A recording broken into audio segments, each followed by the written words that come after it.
Royal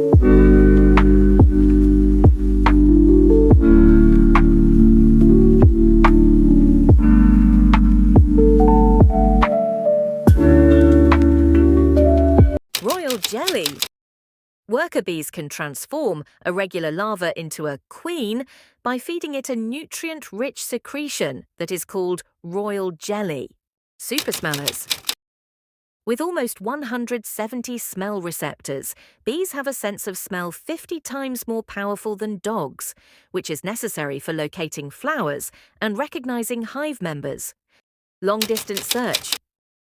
To produce 1 pound of honey, bees may collectively fly over 90,000 miles, visiting millions of flowers. Bees can detect diseases. Research shows that bees can sniff out diseases like COVID-19 and lung cancer by using their sense of smell and a little training. Bees can produce worst honey. Studies show that when bees get stressed from pesticides or habitat loss, they produce lower quality honey. This shows how stress affects all living organisms. So, which one is your favorite?